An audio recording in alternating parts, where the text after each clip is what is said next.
May ilaw sa bawat bintanang nakangiti. May batang nag-aaral sa gitna ng gabi. May pamilyang sabay-sabay sa hapag kumakain. Hindi nila alam kung sino ang nasa likod ng ningning. Sa opisina ng ave ko, tahimik kang gumagalaw, habang ang problema sa paligid ay parang nag-uumapaw. Mga tawag at problema'y dumarating ng sabay, pero sa boses mo pa lang gumagaan ang buhay. Hindi mo kailangang marinig ang pangalan mo. Sa bawat salamat ng tao, sapat na iyon sa puso. Parang kuryente na nagbibigay liwanag sa gabi. Tahimik pero ramdam sa bawat ilaw na sumisindi. Hindi man nila alam, sa dulo ng bawat linya, ramdam ang sakripisyo mo ng mga taong sa liwanag umaasa. Ma'am Gladys, ikaw ang ningning sa madilim na gabi.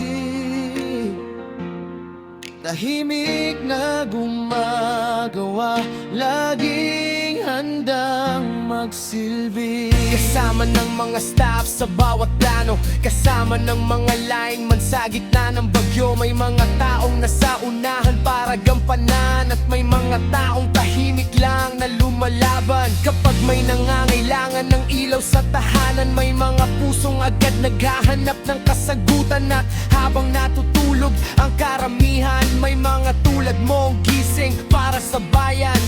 Maaga pa lang, umiikot na ang mundo. Mga papel sa mesa at patong-patong na trabaho. May mga tawag na naghahanap ng sagot, habang ikaw ay tahimik na inaayos ang gusto. Sa ave ko, maraming mukha ang nakakasabay, mula sa mga lineman hanggang sa mga staff. Ika'y nakaalalay kapag may problema na bigla na lang dumarating. Nandan ka palagi at hindi nag-aatubiling gawin. Hindi mo hinahangad ang papuri mula sa iba, dahil mas mahalaga sa'yo ay matapos ang problema.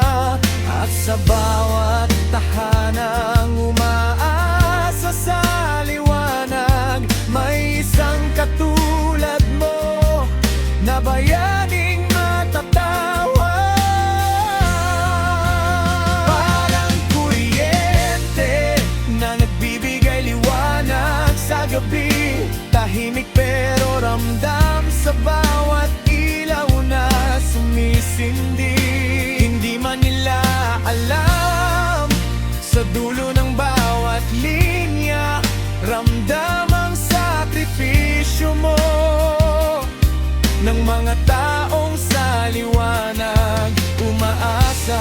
Kung ang ilaw ay may tinig, baka pangalan mo ang sambitin. Kung ang poste ay may puso, baka ikaw ang tibok nito. Dahil sa bawat gabing maliwanag, may mga taong hindi natutulog. Matugon na lamang bawat tawag, at isa ka sa mga dahilan kung bakit tuloy ang pag-ikot ng mundo. Isang tahimik na humaharap sa bawat hamon para gampanan ng serbisyo. Parang kuryente, hindi man nakikita, pero kapag nawala, doon mararamdaman ang halaga. Hindi man nila alam, sa dulo ng bawat linya, ramdam ang sakripisyo mo ng mga taong sa liwanag umaasa. Ma'am Gladys, sa Aveco, hindi lang mga poste at kawad, hindi mga taong tapat sa kanilang pangarap, mga engineer, lineman at staff na magkakasama, iisang layunin ng araw-araw na dala. At sa gitna ng lahat ng responsibilidad, may isang pangalang nagbibigay ng inspirasyon sa lahat. Ma'am Gladys, tahimik man ang iyong paraan, ramdam ng marami ang iyong kabutihan. Parang kuryente, hindi man nakikita, ngunit kapag nawala, doon lubos na mararamdaman ang halaga. At habang may ilaw na sumisindi, patuloy ding mabubuhay ang mga kwento tulad mo.